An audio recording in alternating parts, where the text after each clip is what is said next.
रसूल को मानना ईमान है, रसूल की मानना अमल है। कुरान को मानना ईमान है, कुरान की मानना अमल है। हदीस को मानना ईमान है, हदीस की मानना अमल है। सिद्दीक को मानना ईमान है, सिद्दीक की मानना अमल है। सिद्दीक की मानना अमल है। फारूक को मानना ईमान है, मगर फारूक की मानना अमल है। तो सुन लो, एक नाम पर पूरा फिरका तैयार करने वालों सुन लो, अली को मानना तो ईमान है, अली की मानना, अली की मानना अमल है। तो मुझे कह लेने दिया जाए कि सिर्फ ईमान से काम नहीं चलेगा, वरना 73 बख्श दिए जाए, 73 बख्श जाएंगे। अल्लाह को तो वो भी मानते हैं, अल्लाह की नहीं मान रहे हैं।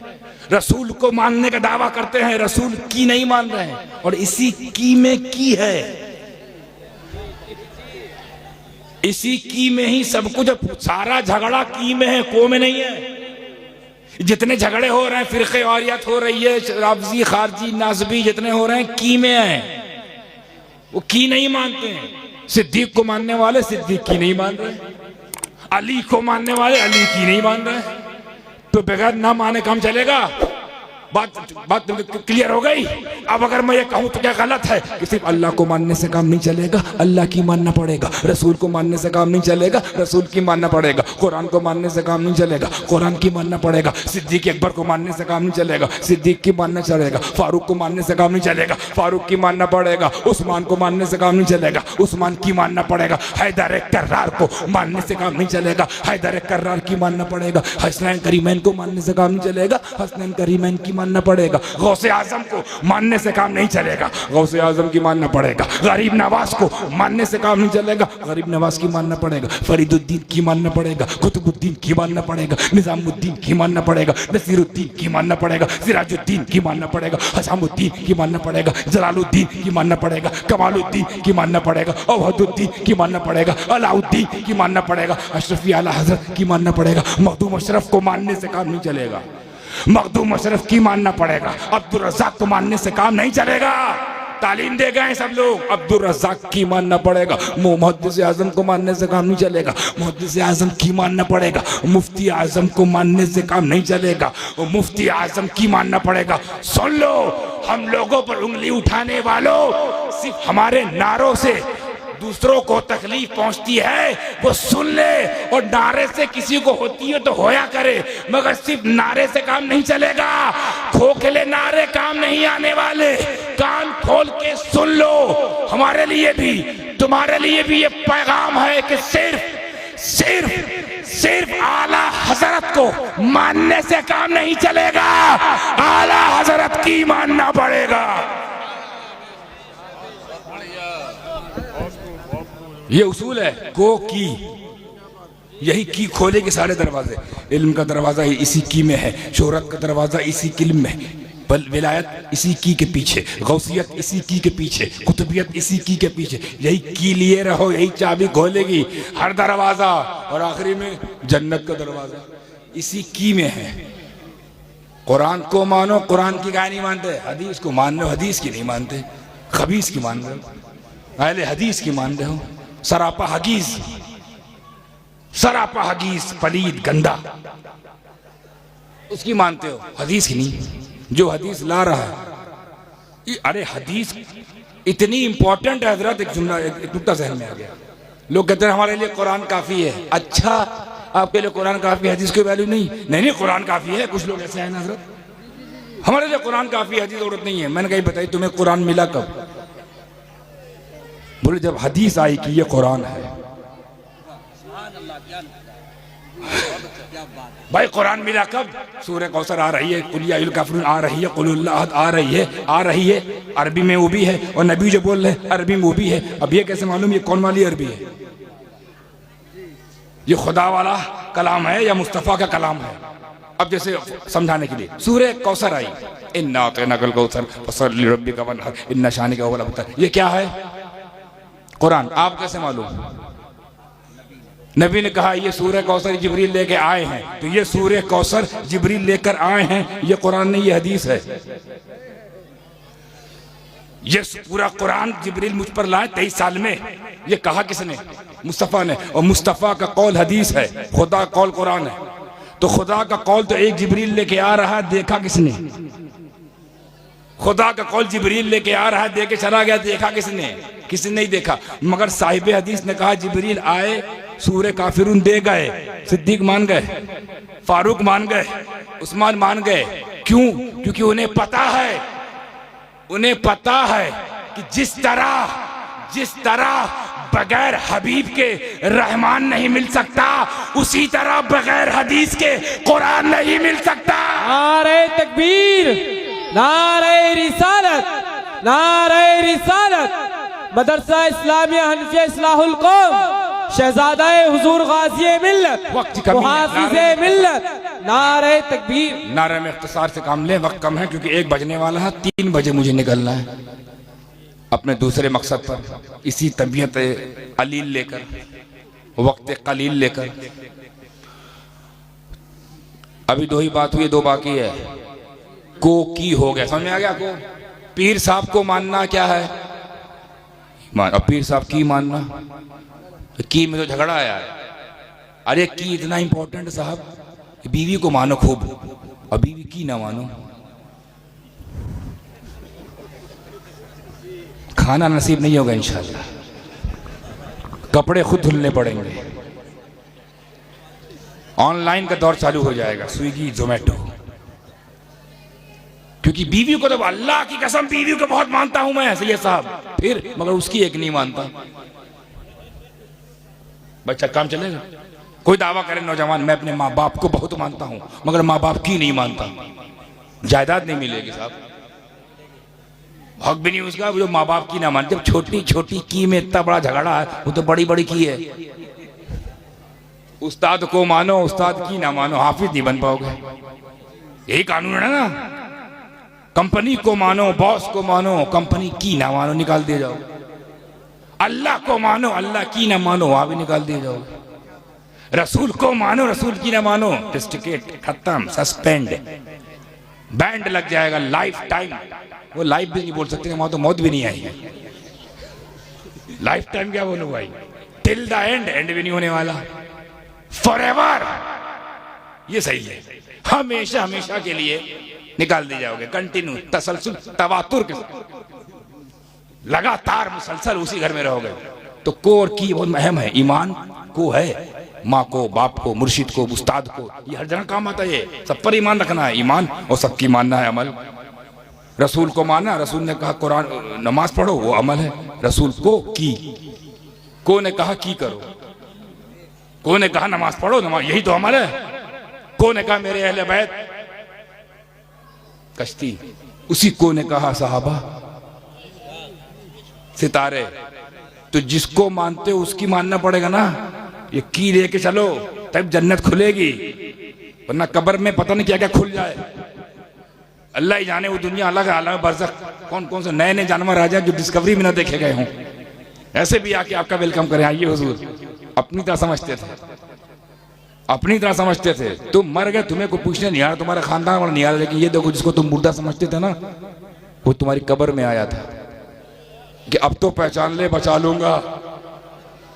आखिरी मौका दे रहमतुल्लिल आलमीन। तो 2 बात हो गई। तीसरा क्या था? वतवासौ बिल हक, जज़ाकल्लाह, वतवासौ बिल हक, हक पर रहने वाले। को की हो गया, इतना काफी नहीं भाई। ईमान ले आए, उस हिसाब से अमल हो रहा है, ईमान अमल चल रहा है। अब क्या करें मौला? हक पर बन जाओ, हक पर रहो। बहुत मुश्किल है भाई, हक पर रहना आसान है क्या?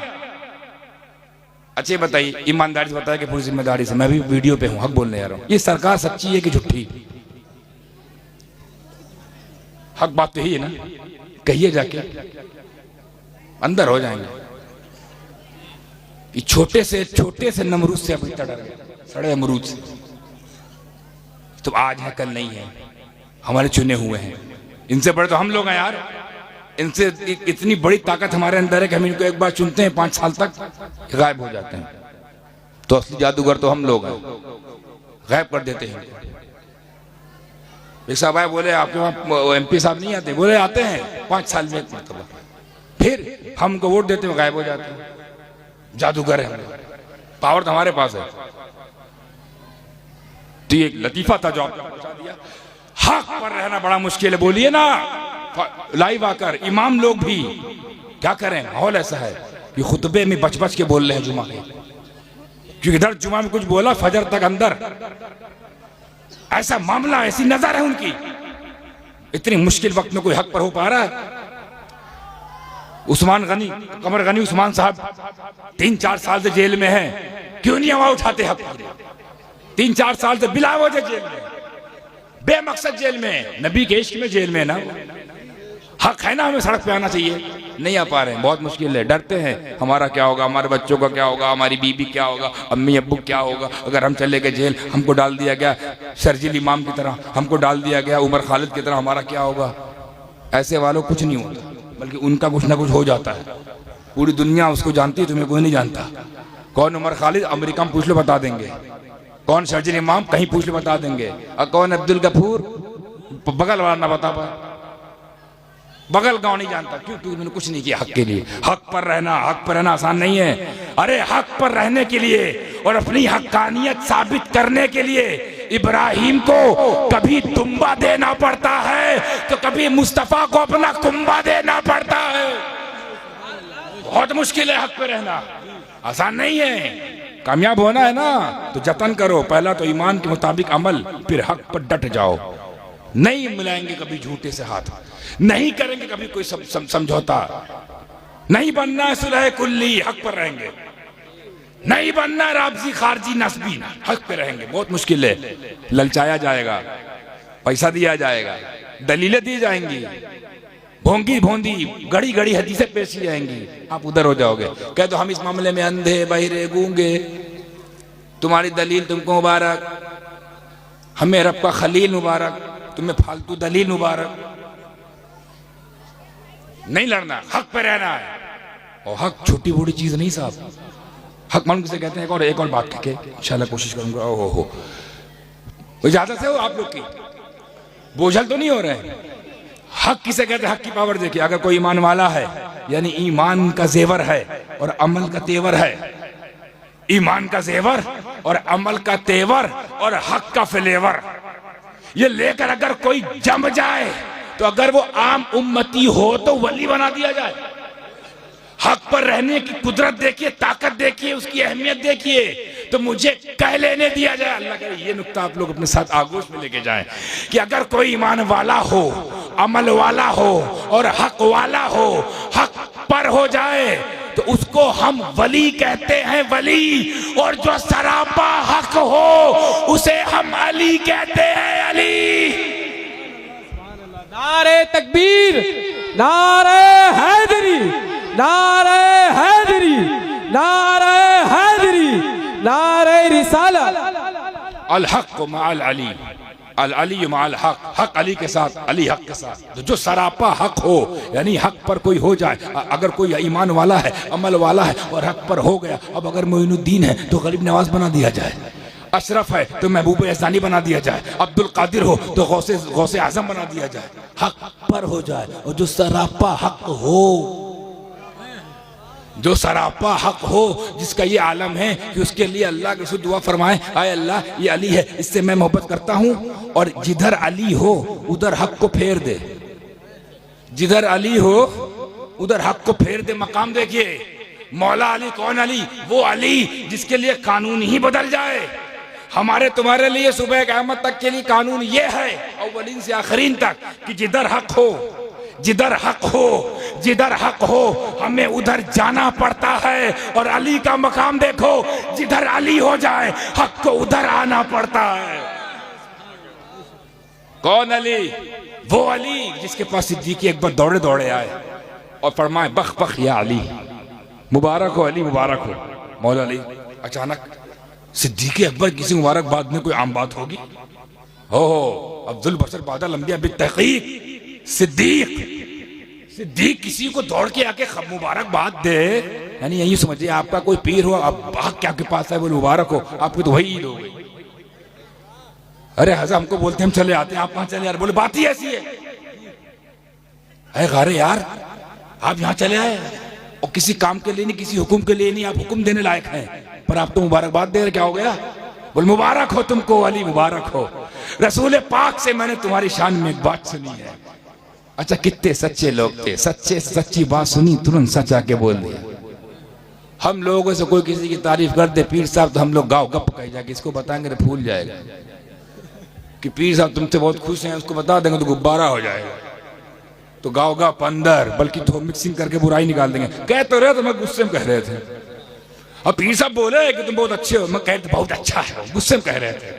हाँ हाँ बुलाता तो है हमको, लेकिन हाँ बुलाता है ऐसे बोले, हम लोग निकाल देंगे नुक्ता नुक्स, क्योंकि हम लोग नफ्स वाले हैं, वो बेनफ्स लोग। सच्चे नबी ने सच्चे अली के लिए सच्चे सिद्दीक से कुछ कहा, सच बता दिया उसको। कैसी सच्ची कौम थी यार ये, कितने बेनफ्स लोग, उनके नाम पे झगड़ रहे, तुम लोग कहाँ जाओगे? मैं तो ये सोच रहा हूँ जहन्नम में सोचोगे ऐसे लोग को तो मैं भी हजम ना करूं, मैं बड़े बड़े पत्थर हजम कर जाऊं, मुशरिकीन काफिरीन, लेकिन ये मुनाफिकीन हैं, इसीलिए पता है मुनाफिक सबसे नीचे रहेंगे, एकदम आखिरी वाला आइटम पे, एकदम नीचे जहां लिफ्ट भी ना जाए, जहां पत्थर फेंका जाए 70 साल बाद गिरे, तो ये कितने साल बाद गिरेंगे? अली मुबारक हो। क्या मुबारकबाद? मेरे नबी ने फरमाया, सिद्दीक सुन लो, या अबा बकर, जिसको अली इजाजत नहीं देंगे ना वो जन्नत में नहीं जाएगा। तुम मुबारक हो, तुमको ये मुज्जा दिया गया, तुमको ये इख्तियार दिया गया, तुमको ये मकाम दिया गया, तुमको ये पावर दे दिया गया। नबी फरमाते हैं जिसको अली इजाजत ना दे, इसी से मैं आपको सुन्नियत का पैगाम दे रहा हूं। क्या है सुन्नियत? सुनिए, जिसको अली इजाजत ना दे वो जन्नत में। ये बात किसने आके कही? सबसे सच्चे ने, नबी के बाद सिद्दीक का जो लक़ब मिला है अबू बकर को। एक जगह हजरत अली के लिए भी सिद्दीक अकबर का जुमला मुसन्नफ़ इब्न शैबा में है और दीगर कुतुब हदीस में सिद्दीक अकबर भी कहा गया, मौला अली को फारूक आज़म भी कहा गया, एज़ाज़न कहा गया। ये सब सिद्दीक हैं, ये सब फारूक हैं, दोनों के दोनों सिद्दीक हैं, दोनों को दोनों फारूक हैं, बल्कि चारों को चारों सिद्दीक है, चारों को चारों फारूक हैं जी। नबी चार मकाम है उनका, अलग मकाम, दो के साथ तो नबी उठेंगे। आह कैसा वो मंजर होगा, एक तरफ मुस्तफा के चुने हुए 2 वजीर, एक तरफ जाते कबीर, बगल में 2 वजीर, कैसा मामला होगा वो।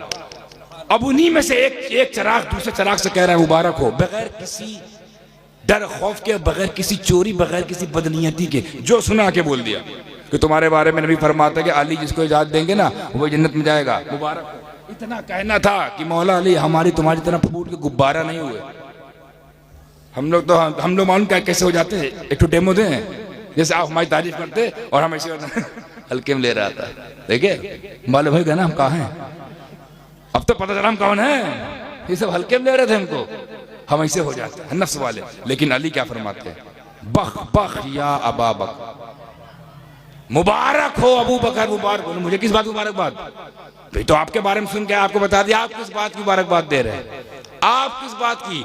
बल्कि जो आपसे नबी ने कहा वो भी हक है, आपसे जो नबी ने मेरे बारे में कहा ये भी सच है, मगर सुनो मुझसे भी कुछ कहा है, उसी नबी ने मुझसे भी कुछ कहा है। अली सुन लो, बेशक जिसको तुम इजाजत नहीं दोगे वो जन्नत में नहीं जाएगा, तो सुन, जो अबू बकर का ना हो उसे इजाजत ना देना। नारे तकबीर, नारे रिसालत, अज़मते सहाबा, गली गली नगर नगर, गली गली नगर नगर, नारे हैदरी। ईमान को अमल की हक मुश्किल, सारा इम्तिहान यही है, हक पर रहना। उसके बाद सब्र है भैया, एकदम आखिरी में। अच्छा अल्लाह की तरतीब देखो, सब्र ना सेकंड लास्ट रखा है, ना थर्ड लास्ट रखा है, ना अव्वल में रखा है, आखिर में रखा है। सब्र वाला मैटर आखिरी में। मालूम किस बात का इशारा है? हर साबिर के साथ अल्लाह नहीं है, हर साबिर के साथ अल्लाह थोड़ी है। ईमान वाला होना चाहिए पहली कैटेगरी, फिर अमल वाला हो दूसरी कैटेगरी, फिर हक वाला हो तीसरी कैटेगरी। आप सब्र करें। क्या बात है? आप कहते हो जब बहुत परेशान है, सब्र कर रहे हैं, कुछ हो नहीं रहा, पहले ईमान गड़बड़ है, अमल में लोचा है। अमल गया तेल लेने, ईमान तो बेच ही दिए हो, 2500 में वोट चेंज हो जाते हैं। एक बहन लाडली योजना चली, इधर से उधर मामला हो गया। ये तो हमारा ईमान है। अमल ऐसा कि जो हमारे लिए लड़ रहा है उसके लिए FIR कट रही है, और जो लड़ा रहा है उसके लिए उससे यारी दोस्ती हो रही है। ये अमल है। और उसके बाद हक तो है ही नहीं, दूर दूर तो जब ईमान नहीं तो हक तो कोसों दूर है। अब सब्र किए बैठे हैं हजरत, या अल्लाह कोई तरीके से सरकार गिर जाए, सब्र कर रहे हैं। अरे भाई तुम्हारी दुआ में कहाँ तासीर, ना ईमान ना अमल ना हक, और लगाए अर्शे मोहल्ला से लो लगाए हो। अर्शे मोहल्ला वाला कह रहा है पहले हमको तो मानो, फिर हमारी मानो, फिर हमारे चलाए रास्ते पे चलो, बताए रास्ते पे चलो, अब सब्र करो। आखिरी में रखा तरतीब देखिए, अल्लाह का उसलूब बयान देखिए हजरत। पहले ईमान, और पहले ईमान क्यों, अमल बाद में है ना, पहले ईमान क्यों, हर अमल काबिल कबूल नहीं होगा, पहले ईमान। और खुल के बोलूं, हर नमाज नहीं मानी जाएगी, पहले ईमान। हर जमात नहीं कबूल की जाएगी, चाहे यहाँ काला हो जाए, यहाँ से पैजामा निराला हो जाए। जिस बुलंदी से पैजामा ऊपर जा रहा है आप लोग देख ही रहे हैं। हजरत पहले यहाँ तक था ना, अब घुटने तक आ गया, माशाल्लाह घुटने तक आ गया। और जिस तरीके से बुलंदी इनको मिल रही है, हम तो डरे बैठे हैं किसी दिन ये लोग ऐसे ना आ जाएं, इतने ऊपर ना चले जाए, हम लोग अपनी माँ बहनों बच्चों से कहना पड़े कि जमातियों को देखना आजकल गुनाह है। ऊपर हो गए, घुटने तक तो आ गए, जांघिया बाकी है, फिर माचों पे आ जाओगे। क्या भरोसा तुम्हारा भाई, क्योंकि और अच्छा वजह क्या, और कोई बुलंदी मिल नहीं रही, ना वहां कोई गौस, ना कुतुब, ना अब्दाल, इस बुलंदी इधर है। और ये गैर इख्तियारी है, वो अल्लाह देने वाला, उनसे ताल्लुकाती सही नहीं है, वो मिल नहीं रहा। एक चीज इख्तियारी है, पैजामा, बस वो बुलंद हो रहा है, पैजामा ही बुलंद हो रहा हो तो कुछ हो नहीं रहा है। क्योंकि जहां से बुलंदी मिलती है वहां से तुम्हारा हंगामा है, इसीलिए उठा हुआ पैजामा है। सबर को आखिर में रखा क्यों, कि पहले ईमान वाले हो जाओ, फिर अमल वाले हो जाओ, फिर हक वाले हो जाओ। अब सब्र करो, अब सब्र करो। अब तुम ऐसे साबिर के साथ अल्लाह है, हर साबिर के साथ नहीं, वरना चोर भी चोरी करने जाता है ना, बहुत सब्र करता है कि पहले रात हो जाए। अबे सबर मारे बैठा है भाई, रात हो गई, अल्लाह अल्लाह करके रात हो गई, फिर सोच रहा नहीं मगरिब भी हो जाए, ईशा भी हो जाए, अभी नहीं, अभी लोग चल रहे हैं, बैठा है सबर मारे बैठा हुआ है। और नियत चोरी की है, ना ईमान ना अमल ना हक, किए बैठा सबर। आखिरी वाला ले लिया, तीनों छोड़ दिया। अब ऐसे साबित अल्लाह है, फिर इंतजार कर रहा है, लोग खाना खा के टहल लें, फिर चलते हैं। 11 बजे मूड बनाया है चोरी करने का, देखा रुक जाओ, कुत्ता भौंक रहा है, ये भी शांत हो जाए। अब निकला साहब, चोरी किया, पता नहीं मिला माल, नहीं मिला। हमारे वहां आएगा चोरी करेगा तो माल मिलेगा, गौसे आदमी वहां जाएगा तो अब्दाल मिलेगा। क्योंकि जिसके पास जो माल होता है वही तो चुरवाएगा। हमारे पास हर तरह का माल है, उनके पास सिर्फ एक ही माल था जिससे वो माला माल थे, अल्लाह का दिया माल, उसी 2-3 छींट दे दी, वो अब्दाल हो गया, माला माल हो गया। अच्छा तो ये सबर है कि नहीं, सबर कर रहा है कि नहीं, ईमानदारी बताओ। सुबह दोपहर से बेचारा बैठा हुआ है, लव लगाए, चोरी की जारी, साबिर है कि नहीं। तो हर सबर करने वालों से अल्लाह कुरान में है, इसके अल्लाह है, इसके अल्लाह, इसके साथ तो गल्ला है, भरा हुआ गल्ला है। अल्लाह इसके हर साबिर के साथ नहीं है। वो साबिर जो भूखा भी हो जाए ईमान का सौदा ना करे, वो साबिर जिसके सामने पूरा खानदान लुटा दिया जाए मगर सौदा ना करे, वो साबिर जो हक पर ऐसा रहे कि उसे अपने को भी खतरे में लाने का अंदेशा ना रोक सके और अपने बाद वालों को भी खतरे में आने का अंदेशा ना रोक सके, फिर भी गर्दन दे दे। ऐसा साबिर अगर करबला में हो तो उसे शहीद आजम कहते हैं, और इसी तरह का कोई साबिर कलियर में हो तो उसे मखदूम आजम कहते हैं। हर साबिर साथ नहीं थी। जो कामयाबी का कोर्स दिया है उस पर मजबूती से, बहुत आसान काम है, बहुत ज्यादा हाथ पे नहीं मारने का। ईमान का सौदा नहीं करना, ये फ्री में है, नो फीस नो स्कॉलरशिप। अमल ये भी फ्री में है, नो इन्वेस्टमेंट।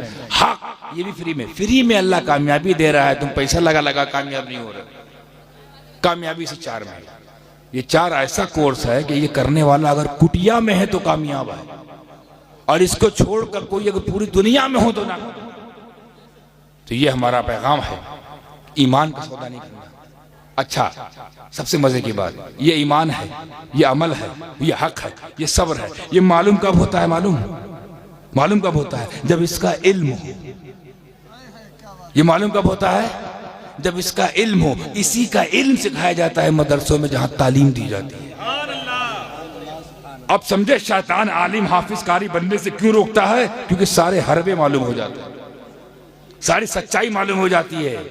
कॉलेज वाले कुछ नहीं जानता ईमान अमल हक सब्र क्या है, उलमा जानते हैं और उलमा यही सिखाते हैं। इसीलिए इब्लीस आपको यूनिवर्सिटी जाने देगा, जामिया में नहीं आने देगा, कॉलेज जाने देगा, मदरसे में नहीं आने देगा, क्योंकि पता है कि मेरे सारे हथकंडे यहाँ पढ़ा दिए जाएंगे, जितने मेरे पास हथियार सब दिखा दिए जाएंगे और जो सच्चाई बता दी जाएगी। आमानू से क्या मुराद है, तालीम दे दी जाएगी। अमल से क्या मुराद है, तालीम दे दी जाएगी। हक से क्या मुराद है, तालीम दे दी जाएगी। सब्र से क्या मुराद है, तालीम दे दी जाएगी। जब तालीम याफ्ता हो जाएंगे तो फिर हम कहाँ जाके अपना चरखा चलाएंगे?